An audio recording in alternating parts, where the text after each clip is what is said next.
evening. I'd like to welcome everybody to one of the more important interviews I've ever done.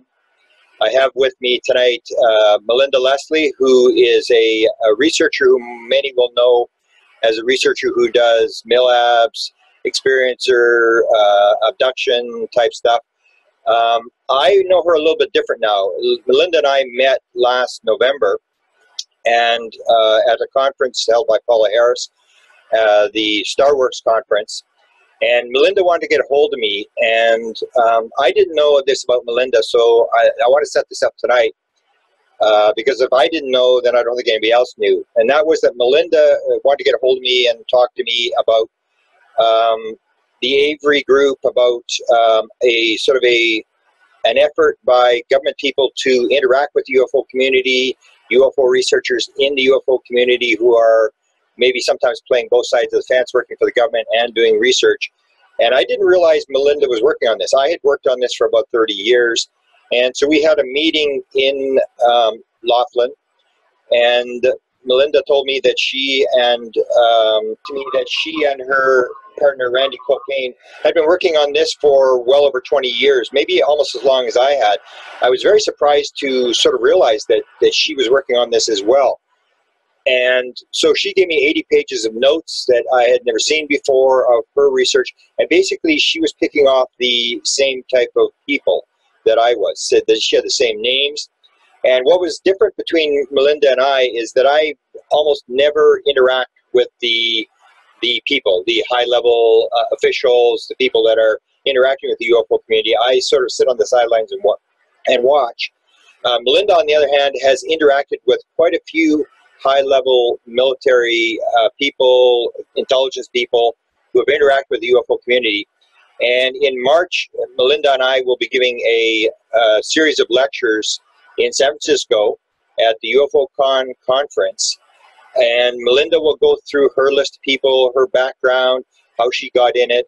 I will do the latest material on the efforts that are going now with the To the Stars, Tom DeLonge thing. And she will actually sort of identify and talk about some of the people that she's interacted with over the years that I was not aware of. The interview tonight is to highlight a new person that Melinda has made contact with. And this is probably one of the biggest, if not the biggest, person that I think we've interacted with or that the story involves. And I'm going to let Melinda now talk about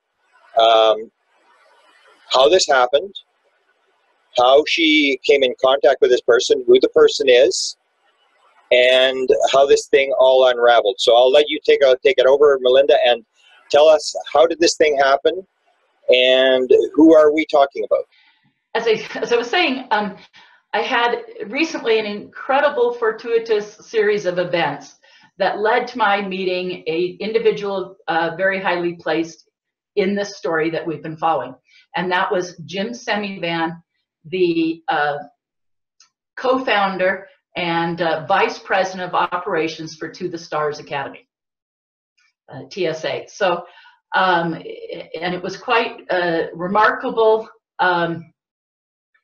series of situations that started with a client of mine who came out on my UFO sighting tour, brought up during the tour that she was friends with some people that were friends of Jim Semivan's, and through them she had gotten to meet him, that they were coming to visit her in the near future, and that she had been in constant recent contact with him. And at that time I asked her, wow, is there a chance you'd be willing to ask him some questions for me? To which she said, yes.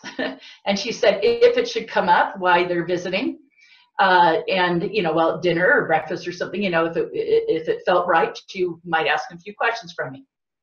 And that's kind of where it ended. The next day after the tour, she had been in recent communication with him through emails and phone calls to finalize these plans for their trip. And she lives, without going into detail, on the East Coast. And at which point he had emailed her like some finalized plans and some final questions.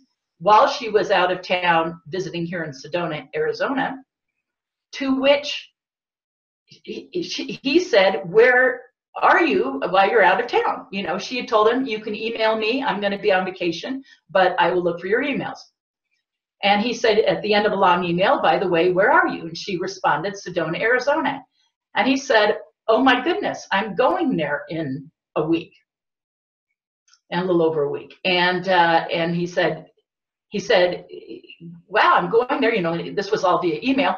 And then said, is there anyone in Sedona you recommend I really talk to? And anything I should really see. He had been before, but not in years, and his wife had not been. And he said, anything new there that we should see, and anyone we should really talk to? And she said, yes, I highly recommend you go on this UFO sighting tour with this person by the name of Melinda Leslie. And she had responded that way to an email with him, of which he responded, oh, great, I'll contact her when I'm there. And that's where it ended. Then she told me the next day on her own, she took it upon herself to send him an additional email with my website, my phone number, my email, links to videos and things that I, you know, like information about me. And she thought she was doing me a favor to convince him why he should really come see me. And then again, it ended at that. And then when it came down to it, I thought he would be here for a week. The week almost went by, hadn't heard anything. And I said, well, oh, well, either he didn't come or he came and was too busy or didn't care about meeting little old me, you know. And so, you know, whatever, it's okay. And then all of a sudden on last Saturday, the day before our Super Bowl Sunday, I came in to meet a tour to go out that night. And I had 3 couples, 6 people. Originally, I had 2 others that the last minute had canceled. And then one young couple that was supposed to go out with me was talking to this lady out inside of the Center for New Age, where I am here in Sedona, and was talking to her. And I thought maybe she was another friend that had decided to go with him or something. So when I gathered everyone to give them instructions to use the restroom before we go and to dress warmly and take care of any final sales, whatever, we meet outside at the end of the building. And this other woman was there, and I said, oh, have you decided to come with them? I don't have you in our booking system. I'm going to need to take you into the Center for New Age and have you entered in the, you know, our computer booking system. And she said, no, I don't think I'm going. Although my husband's upstairs in the bathroom, let me ask him, maybe he would want to. And she said, you're Melinda Leslie? And I said, yes. And she said, I believe a friend of ours went on your tour. And I hadn't put 2 and 2 together yet. And I said, oh. And she said, I think my husband wants to talk to you. And I said, all right. And I said, she goes, you might know who he is. And I said, okay. Well, you know, again, I was focused on the tour. My clients were waiting for me. And at that point, she said, well, he's up in the restroom. I said, well, who's your husband? And she said, Jim Semivan. And I just, you know, Grant almost fell over. And so I was like, he's here? And she said, yeah. And he's here now, you know? And she said, yes. And I'm like, oh my God. So he comes downstairs. She'd been talking to me at that point for just a little while and said, well, he's a little skittish around UFO related people. So, you know, and I said, well, you've been talking to me. Why don't you introduce me to him? And so when he came down, she did. And meanwhile, my other clients are coming back from having gone to use the restroom and getting warm clothes and etc. And they're kind of starting to gather around me. And him and I started talking. Our total talking length was, you know, 10 to 15 minutes, I think about 15 minutes. And my clients were just patiently waiting. But it was, and his wife kept pulling him away saying, let her go, let her go. She's got to, you know, she's got clients waiting. Honey, we can't keep her, you know. And I said, are you in town any more days? Can we get together? I would love to talk to you further. I have questions for you. I mean, I did like think fast, you know. And even though we talked a little bit there, he gave me some cursory stuff, you know, which I'll get into more in a moment. But at that point, you know, she was pulling him away, saying her clients are waiting. We can't keep her anymore. Come on, honey. You know, and I said, can I meet with you tomorrow? He says, well, we're kind of busy. Let me see. You know, maybe we'll have like a half hour or whatever. But then all of a sudden, his attitude changed a little, and he thought of something. He goes, you know what? There is something I really do want to ask you, and so I'll probably call you. You know, I'll call you in the morning. And then it ended at that. And then I went on my tour, and my clients on the tour were like, what is going on? Who was that? Out of the 3 couples, only the young couple knew a little bit, but they didn't even know much. They had seen a little bit of the news coverage. And but they were asking me, and I said, well, you know, the group behind the news coverage, this is like their director, you know, and explained it to him. And so I didn't know if he had already told me he might be busy the next day, but he would probably call me. And so when I woke up in the morning, of course, I was hoping he would call. Long story short, at about 9 in the morning on Sunday, Super Bowl Sunday, I received a phone call from him. And he said, we'd like to meet you for lunch. And we agreed on a time and a place. I recommended a place. That's like one of my favorite little lunch places here in town. It's called Indian Gardens. It's up Oak Creek Canyon. It's really lovely. Soup, salad, sandwiches, you know. And so we agreed to meet. Now, I thought I'd be lucky if I got like half an hour with him, based upon him already saying he'd probably be busy. And I had no idea in a million years I was going to get as long as I did. We had talked for about 15 minutes that night, and the next day, from when I met him to when I quickly, upon leaving him, made my first phone call to you and others, meaning Grant and others, that it had been an additional 2 hours and 15 minutes. So all in all, I had about 2.5 hours to talk to him. And it doesn't even begin to describe it. That's a good question. I told him repeatedly, don't tell me anything you don't want me sharing.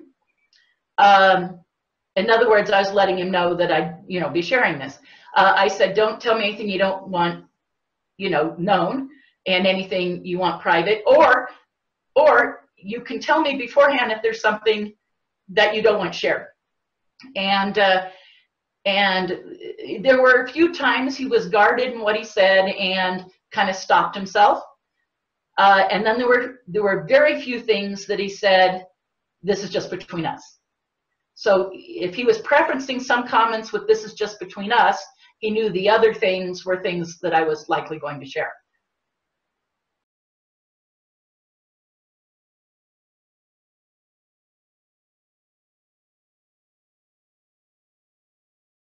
Overall, and he stressed, let me back up for a minute and give everyone an idea of kind of how the conversation progressed. It was the 15 minutes the day before was just kind of an overview, some basic things thrown back and forth. My clients were waiting. I was trying to be fast. He asked me a few things, and, you know, to tell you the truth, I'm not really clear on exactly what we discussed then, but it became insignificant compared to the next day, obviously. And then the next day when we met, the first thing he wanted to do, and I was grateful for this, he said, I want to hear all about you. And I said, well, I want to hear about you. And he said, okay, he'd go first with his background, you know. And so it kind of started with him going into his background professionally, the work he's done with the CIA over the years, his different positions. He said, look, you know, and I had told him I'd done some research online, but he said, here's some additional stuff that you may not hear from anyone else or online, or if you do hear from someone else, I want you to hear it first. But it was pretty straightforward, et cetera. You know, I don't think he'll mind my saying this. There was a 2 to 3 year period where he said he was the director of clandestine operations in the US for the CIA. And at times he answered directly to the director, and other times he answered to the assistant director. And at times he briefed the director on behalf of the assistant director, if I got my information straight on this. I did not take any notes. This was impromptu. I thought I was going to go in and have a good conversation with him. I did go in with about 5 questions I wanted answered. Those all got answered right away. and I never dreamt in a million years I'd be sitting here for another 2 hours, 20 minutes talking to him. So I did get my initial questions. As I started to say, he went into detail about his background, and he said he is currently retired officially, you know, from the CIA, but is under contract and still doing some contract operations for him. And as I said, at one time, he told me the title that he had during that period when he was the director of all clandestine operations in the U.S., but I fortunately do not remember the exact title. It was a title, though, that you wouldn't associate with that. You know, it was like, you know, operational, you know, it might have been like operational director, blah, blah, blah, you know, whatever it was. It didn't instantly compute to that, but he said what I actually did was this, you know. Okay. And he was very forthcoming. And then from there, it progressed into my background. How did I get in the UFO subject? My background, without going into it here, is closely related to the beginning of the whole Bob Lazar story and a trip out to Area 51. He didn't know any of that, and so he was very interested. And how I found out that I was an abductee. So it progressed into all that. And then from there, I wanted to hear about his abduction experience. Now, this is one of those areas, you've already said it, Grant, so my saying that he's had an experience is something you've already mentioned in your announcements, correct? You know, Yes, yeah. That's something that's already out there. But this is one of those areas where the details he asked me not to share. It was traumatic. I will say this, a majority of the story that he was sharing with me, and his wife was sitting right there the whole time too, and so I got her account as well. The majority of the story was about the evidence they have for it. You know, given his background and his thinking and his, you know, work in the intelligence field, the evidence mattered significantly, and it's what helped to convince him that he had had an absolute real experience. But again, the details of that I'm not at liberty to go into, and I told him that I wouldn't. At that point, he asked me all about my abduction experiences. On my tours, I asked about it a lot, and I'm used to giving like a 20-minute to half-hour kind of breakdown on how I found out as an abductee and my initial experiences, the things as a kid, and when I've been taken with some other people. You know, I have a basic story. So I told him, I said, well, I'm used to sharing that. I get asked a couple of times a week. You know, I mean, I do tours almost every night, and probably 3 out of 5 nights, somebody will ask me. They've researched me online or something. So I'm not comfortable having to talk about all the time, but I am used to it. And he had some good questions, and so we went a little bit into that. So we covered all that. From there, he then went into, once we've gotten background, and his professional background, my background, both of us having abductions out of the way, feelings about abduction, you know, that kind of thing. And then from there, it progressed into, he said, I want to tell you all about TTSA, you know, and I said, well, yeah, I said, thank you, I want to hear about it. And so the next section was all about TTSA, which we'll get into here in a moment, I know. And after that, got into the group and the way they feel. It was the history of TTSA, the history of how DeLong got involved, the history of how we got involved. It went forward into how they feel, and what he kept calling the other group, which we'll get into that a little bit more, but those are the people doing the abduction research, and the consciousness research. So how did he so we covered a lot of ground, and then as you know, and you can ask me about this later, but I know we're going to get into the fact that about an hour and a half into the discussion, he threw me a complete curveball and surprised me. He said, can I change? Do you want me to go ahead and say this now, Grant, since I started to? Yeah, let's leave that for for the second section. We'll just that's the big one, the big surprise thing. Yeah. Now, again, you guys, I want everyone to know I've had a heck of a week. I've been busy with work.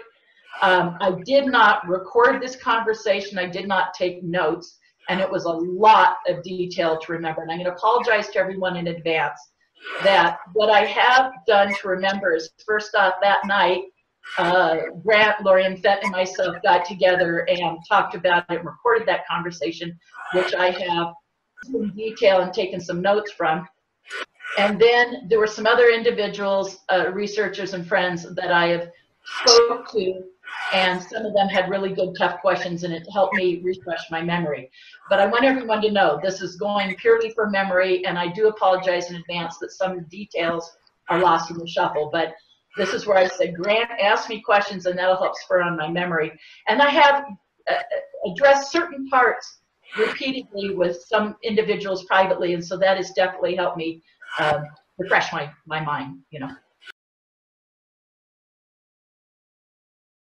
He went into, and I think here it's important to say, everyone, he had said repeatedly in the conversation that Grant Cameron, you know, was 75 to 80% correct. And I'm not saying that to play up Grant or to play up anything to your listeners. That's an exact quote.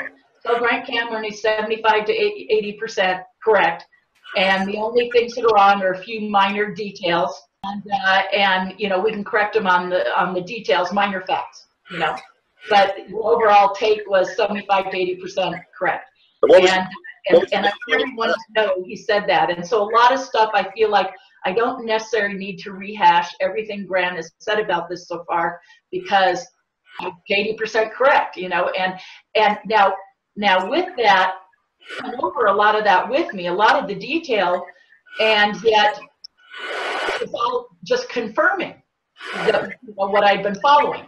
So it was exceptionally confirming to everything you've been saying. And I'm not saying that lightly. He had said this at least twice, I think even 3 times he brought this up. Well, I said, is there anything I can tell him right away?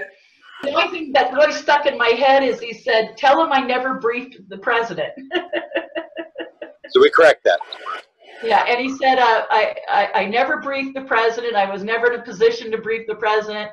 And he said, you know, that's just one thing that was a, you know, a detail. And he says, it's not really important in the overall of what he was saying, but I don't want him to think that I was ever in that position, you know. Okay.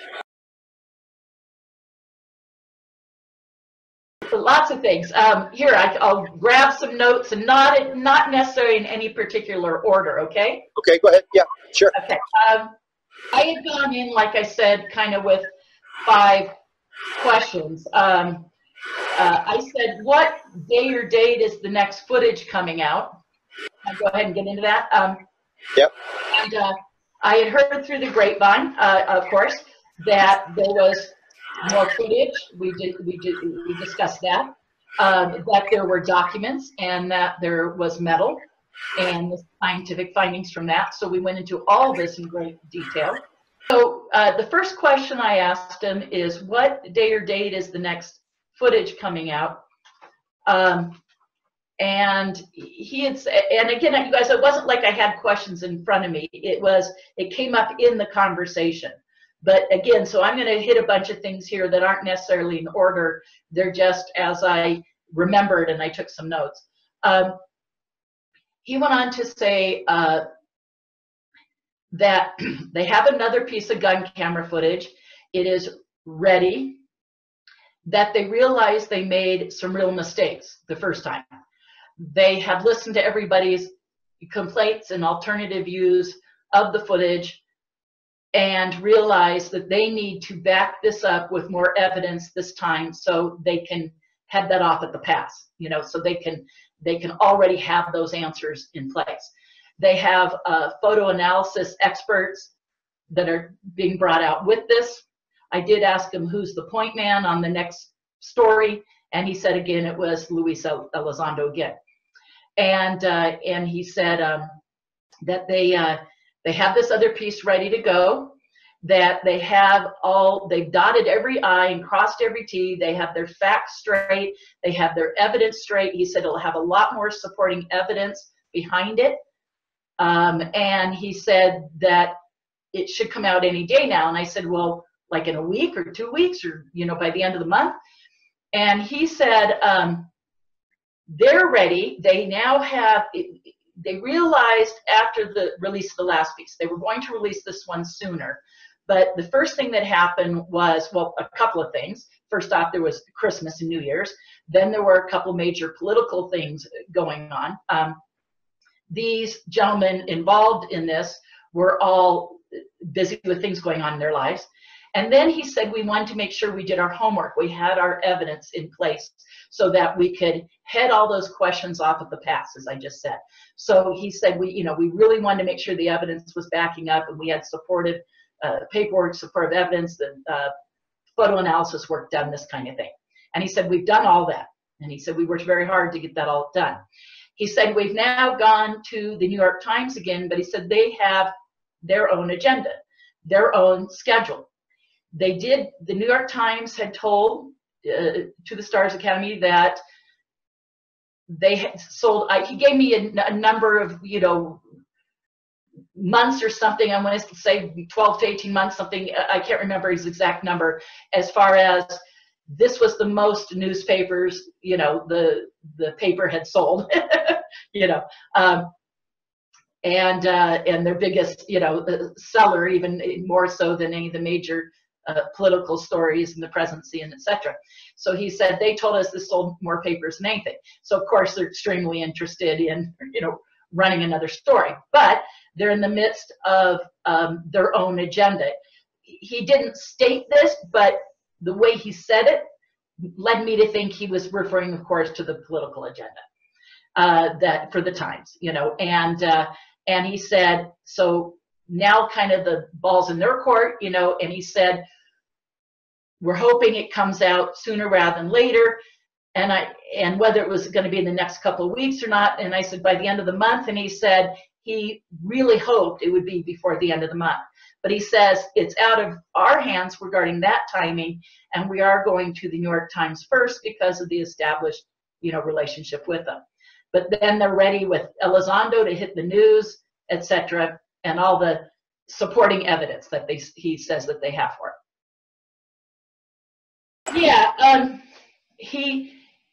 I don't remember him mentioning a specific show, but he did say that we have a television agreement to do a show about it, and that's ready to go as soon as after it breaks. I don't think it's been done yet, but we have an agreement to do it. So right after it breaks, there's going to be this television thing about it. I heard, if I remember correctly, he did say that, but he didn't mention which show.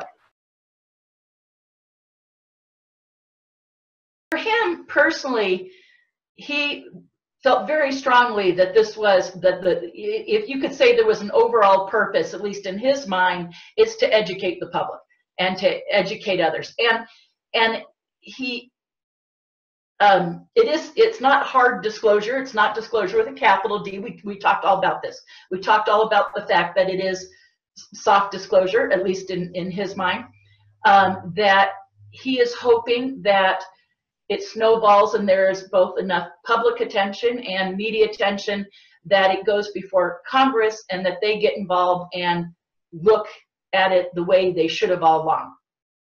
And I can tell you this, Grant, it was clear to me what drives Jim Semivan in great part is his personal abduction experience, that he knows it's real, he knows beings are real, and he stated that. He stated that. And I know that that's a huge part of what drives him and his personal desire to have the truth be known, to have the public be educated, and to have it eventually, as he said, you know, to go to Congress and to have them dig into this the way they should have.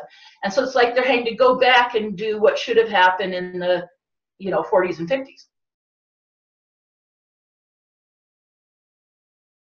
Well, no, that was my terminology. I think yeah, I mean, he mentioned in context that they're going that for the same reason, Grant, that you quote, what was it? Bill Clinton had said that it's got to go through private industry.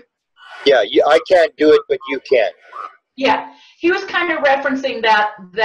I don't know that he quoted that exactly. He may have. I don't remember exactly. But we talked for quite a while about why this has got to go through private industry to bring this about. It's deliberately giving the government plausible deniability.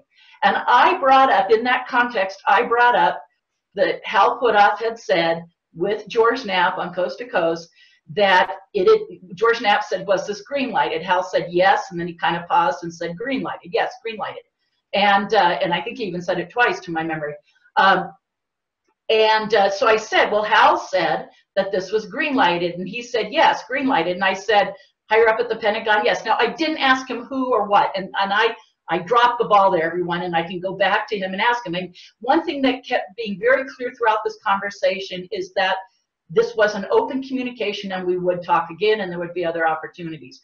So, and I sometimes I just was so caught up in something he was saying, I did not think every time to ask the next what would be, you know, seemingly the question that everyone would want asked or something. So I didn't say who at the Pentagon, but he did say green lighted. At least I caught him saying that. I'm not reading a lot into that. I remember him saying it. And that additionally, he said, yes, you know, that this is like a workaround to go through private industry to give the government plausible deniability.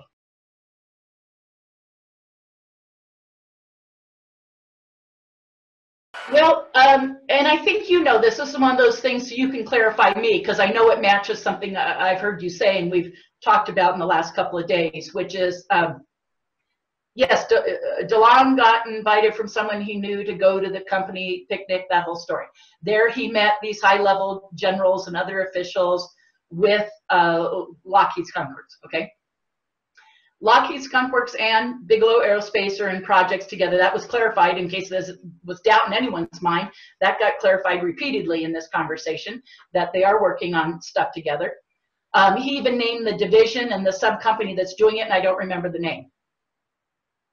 And but I think I've heard other people say it, so I apologize, but it matched what I heard other people say. So if you know, Grant, that's probably one of the things you're correct on. But there's this, you know, group between them, between Bigelow and Lockheed. And so when these guys met DeLong and realized, you know, he was a young guy with a marketing firm, and there could be a marketing project and a you know, public relations deal going on here with information, so therefore that information was shared by Lockheed and Bigelow Aerospace, and thus with Bigelow became the other guys involved, like Hal and etc. Now he mentioned names repeatedly, which was another kind of, you know, surprise to me, that he was so quick to mention everybody's names. And if there were, say, 30 names mentioned in 2.5 hours, 25 of them I knew, you know, I mean, and it confirmed everything we've been saying about this. The subgroup doing the consciousness research and all their names came up, so that gets into, you know, Hal, John Alexander, Gary Nolan, Kit Green, etc. You know, just all parts came out, and again, it was everything we've been talking about confirmed. That, you know, there's a couple major takeaways for me from this meeting, and one was that he was coming out with all this stuff that just confirmed everything you've been saying. You know, it was remarkable, and the facts, you know, and except for little tiny details, which he said he would give me an opportunity to correct you on if you were wrong on some minor details, like the fact that he never, you know, had briefed the president, according to him. So now, you guys, I want you to know, he was very personable, very friendly, His wife was charming. They were both charming. I enjoyed the conversation. But I jokingly have said to a couple of people, I didn't drink the Kool-Aid, but I did sip it. I did taste it. But and I kept feeling that at times he considered that his views might be at odds with some of the other people involved at times. One of the things that had come up was, I think he asked me my concerns, and I said, well, I think I'm speaking for ufology here, when both DeLong's kind of evil alien, beliefs combined with the weaponization of space, and certainly the recent interview of George Knapp interviewing Luis Elizondo, which seemed to be very tilted towards a military buildup, weaponization of space, beat out the other countries, beat them to the punch. I don't mean that in a beat them up way. I mean just be ahead of them with the technology, and he knew that was there, and I think what kind of chose to go along with that somewhat. I'm interjecting here. He didn't say these words, but my feeling was to appease the other people involved. And but his view was, as I said earlier, so much about educating the public. He kept expressing to me that he said the group can disagree, and the group is not just, by the way, the group is not just the 10 or 12 people on their board for To the Stars Academy. It's the other group, which you and I know of as the working group, but he kept just saying the other group. He didn't call them the working group, he said the other group, but the people doing the abduction related work and the mind, and this is on their website, the mind machine interface and the consciousness work and the DNA work, etc. So and then so it's those individuals, which are additional names. It's the people at Lockheed and Bigelow Aerospace, and the generals. So it's actually he may have said so many odd people. I remember it sounding like 40 odd or 50 odd, a bigger group. So of which the public face was To the Stars. Decisions as a group, or at least majority of the core group. I don't know how big the core group is, but certainly I'll say this: it was clear that he meant To the Stars Academy, as an example. So he said, I'm not the decision maker. We make decisions together, because I kept referring to him as the director or the vice president or whatever. And he said, well, yes, that's my position, but he said, I just help implement things. We make decisions as a group. And he said, so I'm not a sole decision maker.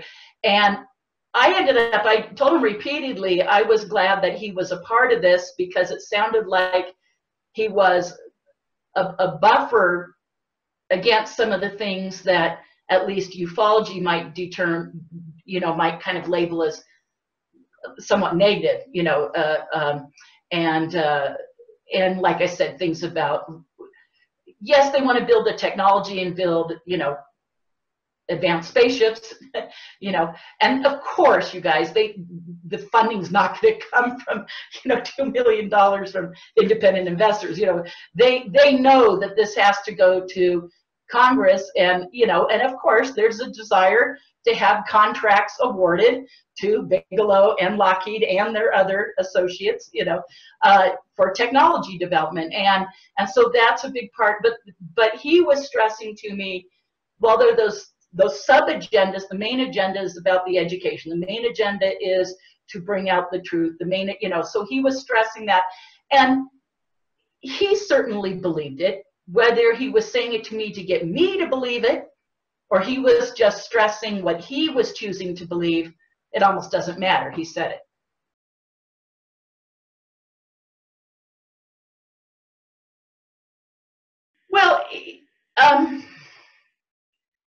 the plausible deniability part of deflecting away from the government, from the White House, you know, kind of a thing, and to have it be as if it's coming from private industry was significant, and they felt was the only way to accomplish this. And as we talked about it, I agreed with that, you know, that is probably the only way, you know, to accomplish this. And if it's going to build towards disclosure, I ended up telling him, Grant, you know, I've been saying this all along, and when I said this, he agreed with me. So I want everyone to know he didn't use these words, I did, but when I said it, he agreed. I said, first off, I know that the truth has a consciousness to it, and I'm a big believer in the phrase, the truth will out. It is a Shakespeare quote, obviously, and was used in one of the series ends of the end of the major first ending of the series, The X-Files, I guess. But I'm a big believer in that the truth will out, and that there is a consciousness to truth, and truth wants to be known. Secondly, and he fully agreed. And then I said, secondly, I said, I don't think it's going to be disclosure because of you guys. I think if the media does its job, and this grows in attention with them releasing each piece. They've got another piece of footage, and then more footage, and then more footage. Eventually, and we talked about all this, so this is from him, and more footage, and then documentation, and then the metal, and the results of the metal. And he had said, you know, to cause a media storm, a media frenzy, he said if it was up to us, it would come out quicker.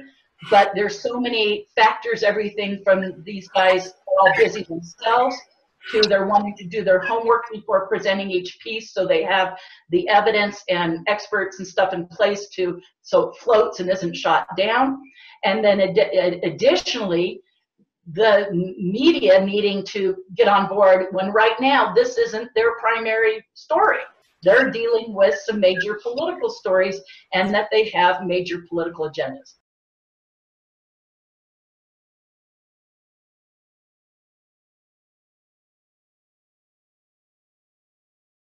Yes, yeah. There was a mention to parts that throughout the years, even, you know, stuff that had come out that the media didn't follow up on, and he said, and we've learned how to get their attention. You know what we need to say to keep their attention, and what works. Here, this is, I wrote this down. Let me see. Yeah, we're going to go with what works. You know, he said, and what works is the things that they have an interest in it, and to stay away from certain subject matters that would make them drop it right away. Everyone says, why aren't they saying aliens? Why aren't they saying aliens? He says, because we've learned they don't want to run with that. That's not what they want to hear right now. And he said, so if we got to talk gun camera footage, and then we have to talk documentation, and then we have to talk hardware, well, that's what we're going to do. He said, that will come up. And of course, it'll naturally evolve. But he said, for right now, he said, if we went with that right now, we'd be the laughing stock, and those newspapers and those major news outlets wouldn't run with it. So he said, we're learning as we go what works, and we're, you know, editing and resubmitting per, you know, what interests them. And he said, again, it's called whatever works. You know, we're putting out there what they're willing to run with, and he said it's also linked to the idea of the plausible deniability, and to build this story over time so it becomes more and more acceptable.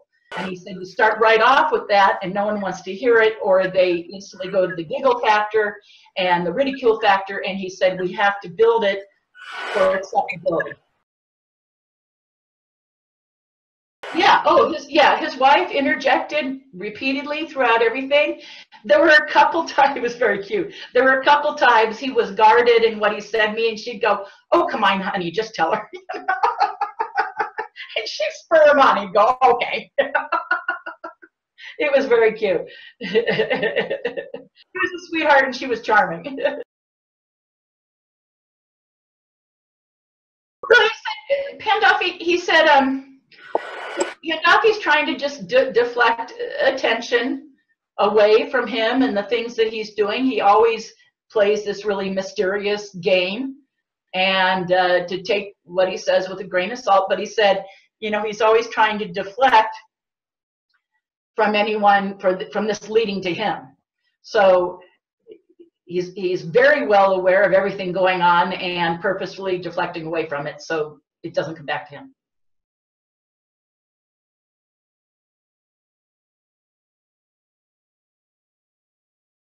I mean, and there's more we can go over in everything I've said. I just was referring to some notes there. But the big thing, an hour and a half into the conversation, as we're going on and kind of, you know, we'd kind of covered everything, and we'd go all into my beliefs and his beliefs. Oh, and I didn't finish what I was just saying, which is not only the truth will out, but that I said it won't be disclosure because of you guys. It'll be disclosure in spite of you guys. And he said exactly, he said, I hope you're right. He actually looked at me point blank and said, I hope you're right. And because he would like this to go to Congress. He emphasized that a couple times, for them to start really seriously looking into this and uncover what has been kept secret.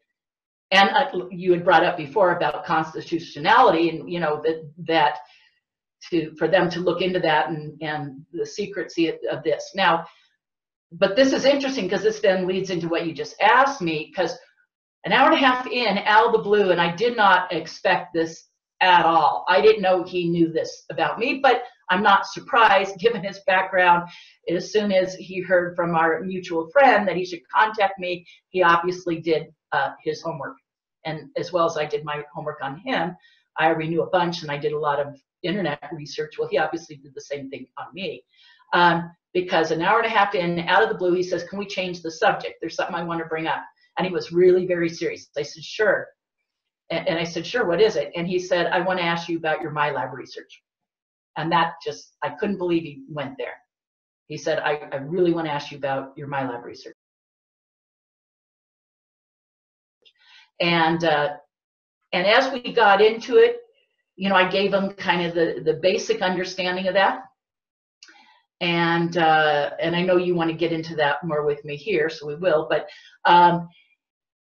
it just floored me. I did not expect that from him. And he had a very serious interest. He had some very serious concerns and conflicts about it. He either really tried very hard to lead me. Oh, sorry, my phone was doing something. He either tried very hard to persuade me that he was conflicted about it and didn't know anything about it.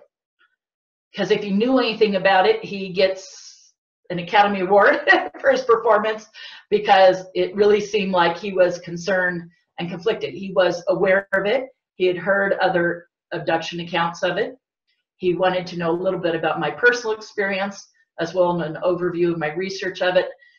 As we started into it, I said, look, you know, they'd already expressed that they were going to be leaving out of town later that day. And I said, this is going to take a while, you know, and I said, this is an additional conversation. But I said, if you want to talk to me additionally about this, I'm more than happy to tell you what I know.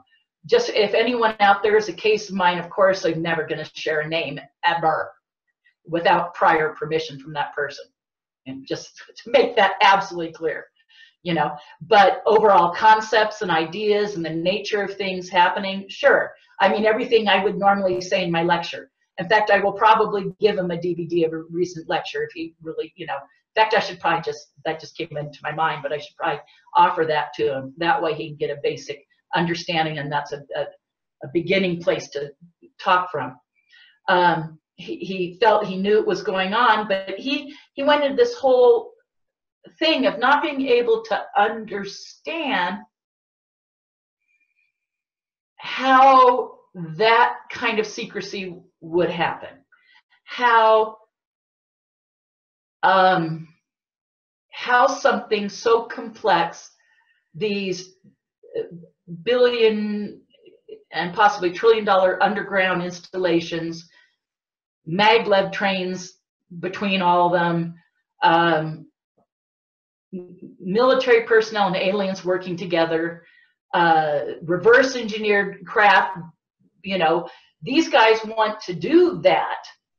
You know, this is the surface story, is that these guys are trying to do this in the you know, white world, but yet the knowledge that that exists, or do they know that exists? Absolutely. And he knows it exists. And he says, I don't know how that could be maintained and controlled. He said, I was the person who designed the budgets for clandestine activities, you know, and he said, and got the money procured, and, you know, and he said, I don't know how that could happen, because it would have to be a totally outside system.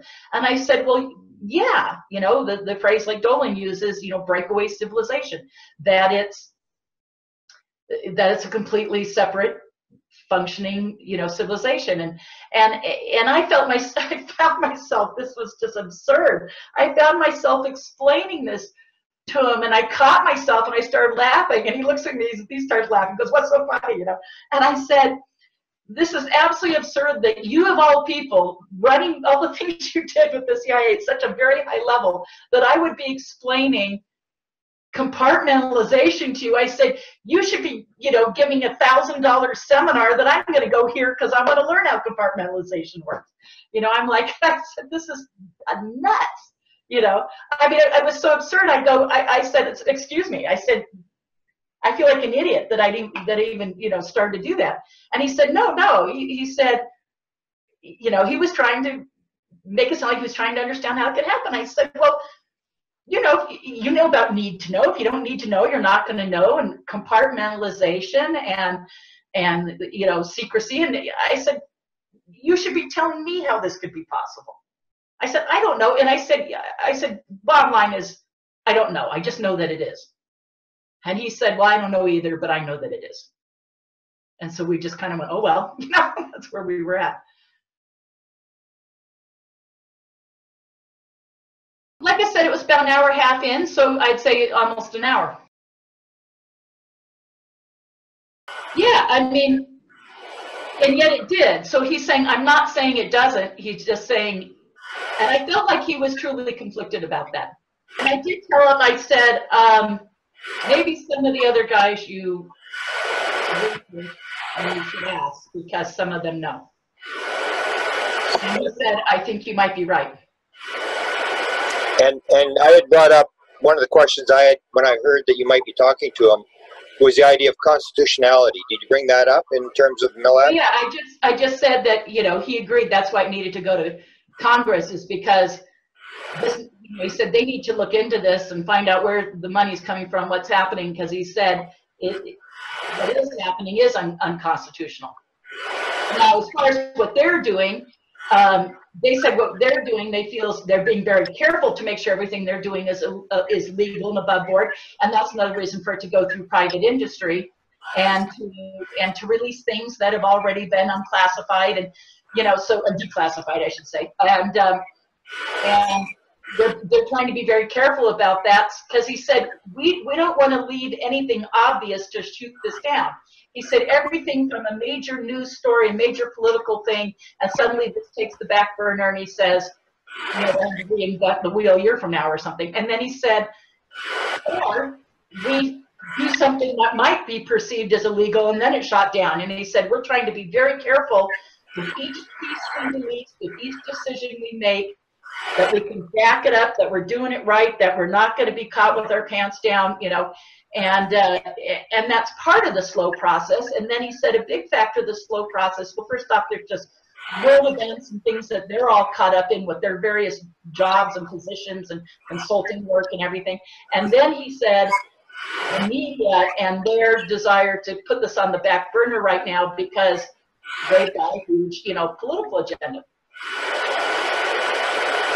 He said it's extremely frustrating. He said we are extremely frustrated, and he said, you know, this is why it's taken so long. Wow. We brought this up before, sort of to conclude, near the end here. We brought this before. Bob Lazar, or Richard Doty had come out and had talked about having an asset in Bill Moore paying him $45 for doing this. And so all these years you've been doing whistleblowers and stuff, and so the question is, are you an asset now? Well, according to Rick Doty, I am. Yeah, I heard his call into Jimmy Church. I heard it, and or after the fact that I listened to the whole thing, and was cracking up because as he went in to say about his work with Maureen Chandri, like you just said, he said, you know, we never pay more than like $45 increments, and I was cracking up, and so I actually texted a friend of ours. I said, so Rick, ... Dan bought me a $25 lunch. Does that make me an asset? But you did offer to pay, though. Yes, yes. But for clarity, well, that's what, you know. And actually, we're joking, but that's a serious thing. I did offer to pay, and yes, in an effort of full disclosure, everyone, he did buy me lunch. Well, so I think he's a higher pay scale than me. Apparently working for the CIA pays better than UFO tours. So in the end, what did you think of him, of his wife, of the meeting? Did you learn anything? Was it a positive experience? Yeah, no, and I'm hoping, you know, and I want everyone to know, I was up front that I'd be talking about it. There were a few things that I felt like, you know, and they were minor, you guys. It's not like I'm holding back on anything major at all. And it was mostly about his abduction experiences. So I just, and his wife's involvement, obviously. And so I feel good about sharing this. I hope this doesn't piss him off. You know, if he gets, I'm sure he'll, by the way, Jack, they're listening to everything you're posting, without a doubt. I mean, he made that very clear. They're definitely following you, and that's what I said. Tell Grant he's 75 to 80% correct. You know, they're following everything. But and so when they see this, I hope he'll still talk to me. I don't want to burn a bridge. I think of him now as a friend. Don't worry, like I said, everyone, I didn't drink the Kool-Aid. I'm trying to remain objective, level-headed, but I have more questions. Since meeting him, all I can do is possibly think of things I should have asked him that I didn't. And other things he said that I should have followed up with and got sidetracked by the context in which we were saying it, you know. And so I'm hoping to have more conversations. I'm certainly hoping to have another MyLab-related conversation with him. And, you know, and there you go. So that's what I'd like to see go forward, and hopefully my doing this hasn't that train in any way and spoiled it, and you know, and he could suddenly say, I can't talk to you anymore, you took it too far or something. But I'm willing to take that risk. I told him, and I have told a few other, like yourself, Grant, and other people I've talked to, I'm in my lab. I don't know anybody anything. And I'm pissed, you know. And so so there's a lot of risks I'm willing to accept, you know. And if I never talk to him or any of the other guys again, then so be it, you know. But I've shared everything other than the few minor things, you know, that I said I couldn't. I'm going to look at my notes, well, I know you wanted to maybe look this up. No, if you have something that we haven't talked about, I know there was a couple things you'd forgotten to ask about the portal thing, and you forgot the picture. Yeah. But other than that, I think you... I did go, in my other questions I went in with, I think, well, yeah, the next footage, the pieces, the time frame, we've covered all that. Green lighted, getting their ducks in a row. That was their end game, but so I covered all those things. The things that I went in with, I got to very early on in the conversation, and it wasn't like I said, oh, I have a question for you. They just naturally came up, and I didn't have the notes in front of me, but I had written some notes ahead of time. So after this, I went and reviewed my notes, and I said, gee, I wonder how many of my original, like 5, 6 things did we cover, and I was relieved that all of it got covered. We were both sending up trial balloons. We were both suggesting things to each other to test if the other person knew about it, and then they'd run with it. He kept doing that with me, you know, bringing up a name, bringing up the situation, and the more I knew about it, the more he opened up. So one thing led to another. So I think even in the conversation, he probably didn't expect it to go as deep as it did. I was grateful for having kept up on all your stuff, Grant, for you, and the work that John Greenwald has done, and the work that Daniel, Dr. Journalist Daniel Litz has done. You know, because of following all you guys, I knew stuff, you know, and I was able to converse, and it was there present in my mind. Luckily, I had good sleep the night before and ate good, and yes, I was on my game. But you know, at times I didn't know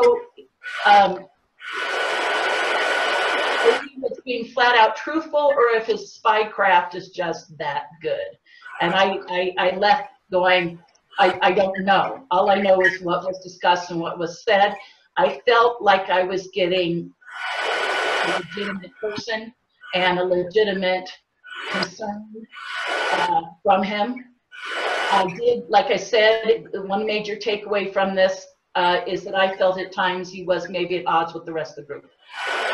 And just based upon what things that Elizondo's been saying here and there, and yes, he was, so he's, okay, let's put it this way. He supports that, but it's a bigger thing to him, so he's willing to acquiesce and let them have the parts that they want. So that these guys, and that's true of any team. I've worked in corporate environments,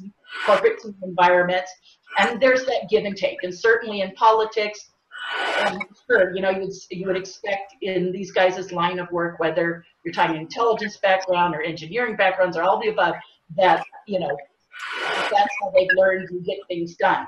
It's, you know, willing to overlook the things you disagree on to work on the things you agree on. And he might just stated that. Yeah.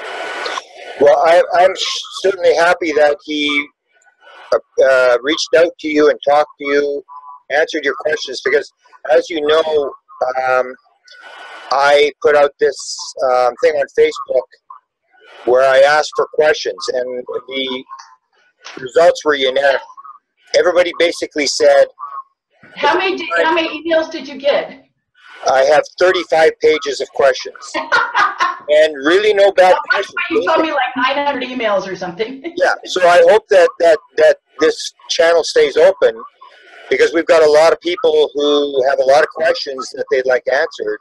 And I'm glad he reached out to you, and hopefully we can get some of these other questions. I promised the people that I would do what I can to get these questions answered, and they were very happy. People were just overjoyed that finally someone said, our input matters. People want to know what we want answered. So we have 35 pages of questions, and anytime you get a chance to talk to them, you have the questions, I've given them to you, and we'll see if we can get some more answers to the biggest story of all time, the Super Bowl of all stories. Yes, yeah. And I told him I understood that disclosure was a game changer on every level. And he said that they certainly knew that. And politics, economy, energy, environment, human history, space travel, you know, it's everything. And I think any serious researcher in this field knows that. And this may very well be the biggest news story in the last couple hundred years, if not thousands of years. And it has that potential. And I said, I did have this discussion with him. Did he feel that way? You know, and yes, you know, and the tremendous responsibility. I told him again that I felt after hearing his views that I was glad he was a part of this, and hoped that the other group members were listening to him. And I felt that he had the right idea in mind, had a higher ideal in mind, and I hope that he would persuade the group, the rest of the individuals involved. And because of the give and take, though, letting others have what they're wanting out of this, of course, you know. So it's, but he says it's the big things we're all in agreement on. You know, he stressed that repeatedly. A couple things we hadn't really talked about, Grant, or we barely mentioned, but I'm almost surprised you didn't bring it up more, but that's all right. We're both tired. One is he kept referencing the other group doing the abduction research and the consciousness work. He said that's more secretive. I didn't ask him more about why is that part so secretive, other than he said they want to keep that more secretive right now. Now, I feel I can say as much as I did because he was catching himself from saying more. So that's kind of as much as was said, but that gets into the consciousness, the DNA, that there's a DNA connection to the consciousness, the antennas, he did talk about that. Yeah, he did mention that. And that's, that these individuals with this ability seem to be able to connect with the technology and connect with the ETs, and that they knew and understood that. And certainly the technology needed that. It needed that connection, and so that's why they were looking into that, because you can't have that advanced technology without it. And I have known this for my lab research for you know 25 or 28 years now, but to hear someone in his position in this group realize that. Now, a lot of people might say, well, come on, these other, and I told him, some of your members know more. They're involved deeper. They have 1 foot in your world and 1 foot in a blacker world. And well, he didn't know that factually. He thought that was probably the case. And I said, you know, they know more, and I can understand they're having to reinvent what that group already knows, what that group has already learned in the MyLabs. You know, what they've already learned about the technology and the fact that we are reverse engineering craft that requires that consciousness interface. He said, I mean, I said, you know, that they already know that now it's like you guys are having to rediscover that, reinvent that. You know it's there, but you're trying to find it independently of them to apply it to what you're doing. And he basically said exactly, you know. Yeah, I mean, yes, because he clearly grasped when he did the research on me that I, you know, I have the metaphysical understanding, the background, the spirituality stuff, and so maybe that was one of the reasons he felt he could open up more to me, is because I didn't understand and know that part.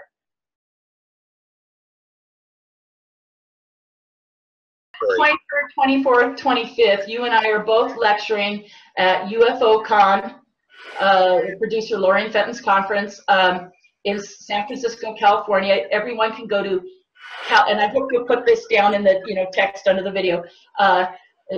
California, well, it's caufocon.com. So again, caufocon.com, which means California UFOCon.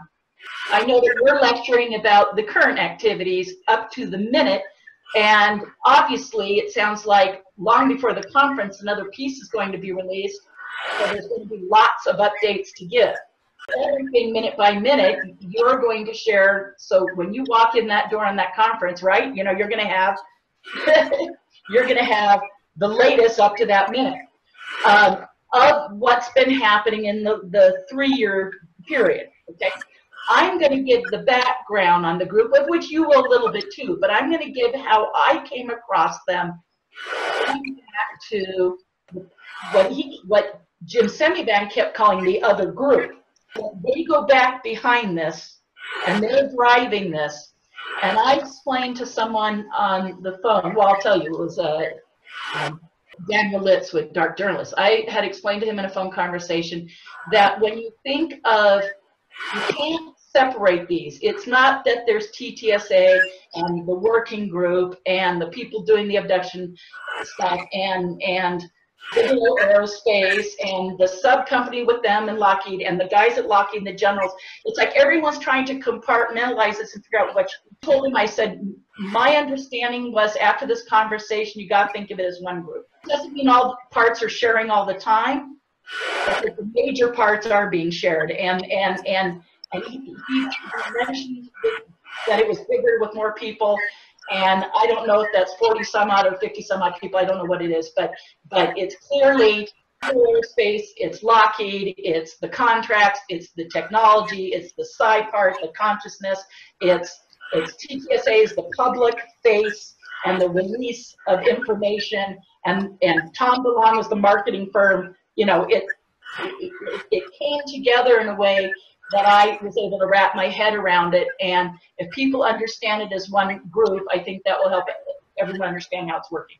And I'm going to give that backstory and my past involvement with members of this group coming forward, and not so much to say, oh, I had this happen, I knew these people, who cares?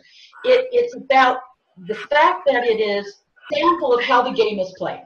How it's been played. This current project, what we call ATIP, the Advanced Aerial Threat Identification Program, what we call To the Stars Academy. Just the current face, many faces this group has had, going all the way back, as you and I have said, the aviary and everything since. And so every couple of years, but this time it's like they've gathered forces, you know. They're thinking through it more, and they have a heavier agenda. That's what it appears. I talked to a couple weeks ago on the phone to researcher John D'Souza. And him and I said we have our concerns, you know, weaponization of space, evil aliens, whatever, you know. And him and I felt like maybe we were agreeing with some of mainstream ufology to say, really wants to rock the boat because we all want disclosure so bad we can taste it. Maybe this is ultimately, and not disclosure because of the group.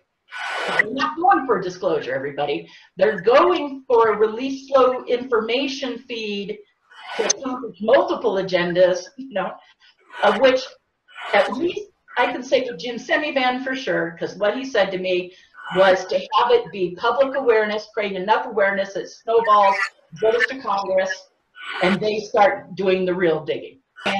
And when I said not disclosure because of you guys, but in spite of you guys, and he said, I certainly hope you're right. And I was comforted that at least he's involved with this group, and that's what he believes. I'd like to believe that's what they all believe. It's wait and see. And as I get information, I will share it if the communication channel remains open after I've done this.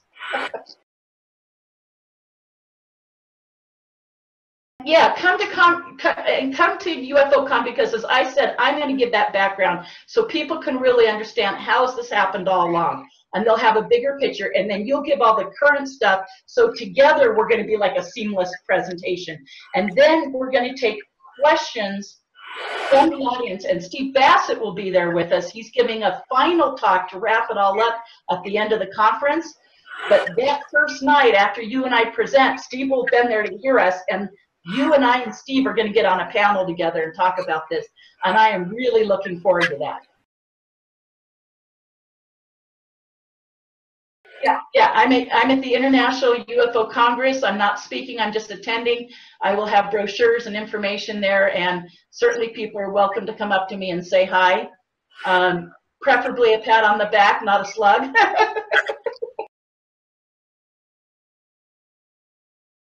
Give me some more questions. You guys, I've got a list of like 10 of my own questions I want to start with, but luckily a lot of them are ones people want to know. You know, I just keep kicking myself for everything I didn't ask, you know. I mean, so much got said, but there were things like, again, like who greenlighted where, you know, da-da-da-da-da, you know. I don't know, just, you know, there's just so many. I don't have them all right in front of me right now. Well, wait, yes, I do. Hang on, let me see if I can grab them real quick. You know, things like with the hardware, how did they get it? Were they involved in crash retrievals? Did ATIP do crash retrievals?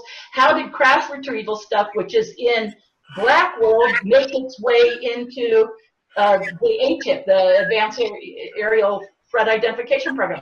How did that get into there? Or did it go to Bigelow? If it didn't go to ATIP, how did it go to Bigelow, or was it to ATIP, Bigelow, or whatever? You know, I mean, there's so many things I'm like going, I blew it, you know, but it was just too much, and with any luck, I'll be able to ask some of these things. Wonderful, Leslie. Melinda, I'm putting a gold star in your file. You did a good job, and let's hope that you get to do it again. I'm really proud of being able to know you, and the fact that I was involved, that you told me about this, and I got to be a part of this. Well, one thing is, you know, I'm flabbergasted, tongue-tied.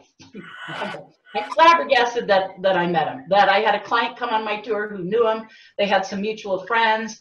She was going to meet him. She'd only done emails and phone conversations with him, and that she said, you know, I'll ask him some questions for you at the end of February. And then when she called me the next day and said, you're not going to believe this, he's coming to Sedona.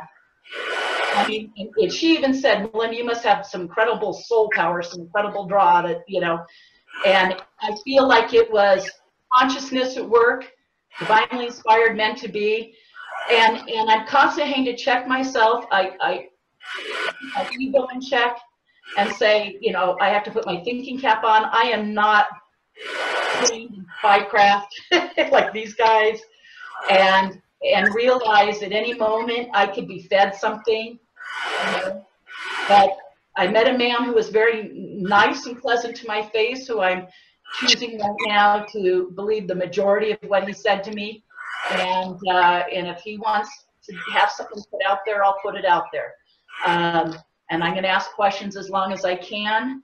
And I just feel like I just extremely lucky to have been able to be in a position to not only meet him, but to ask questions, you know, and you know, the ringside this unfolding saga and drama that hopefully will end up being an alien presence. I hope it is. And he said so many things could derail this all along the way. He said that's why we're trying to be so careful, try to pre-think all the things that could go wrong and avoid them. Yeah, phoning you guys, you know, if anyone wonders if this is all legitimate, I don't think anyone's going to wonder that at this point, but I have a phone record showing when he called me, when I called him, you know, phone record of subsequent phone calls. I have emails to him. He's emailed me back now, as I provided it to Grant, so he's read it, and his wife. Of course, I'm not providing to anyone email addresses or phone numbers, of course, and but you know, I just saying I have that evidence and that proof this all took place, and friends of mine who work at that restaurant witnessed parts of the conversation, and people here at the Center for New Age, and my clients that night who witnessed stuff. So you know that all this took place. To extent of what was said, I guess you have to take my word for it. I felt like I met him. This was meant to be shared. Yep. I felt like I would be not fulfilling some higher consciousness agreement or contract or, you know, whatever, karma, whatever the hell. I would not be doing that if I wasn't right now. And I felt like I had a responsibility, even at the risk of no one talks to me again, but I was willing to risk that. And I hope that's not the case. So guys, if you're listening, you know, you can shake your hand at me and I'll, you know, but, you know, but again, I'm in my lab. I don't owe anybody anything, you know, and I'm about the truth. And all I want is the truth and to get it out there and for people to know. That's all I want.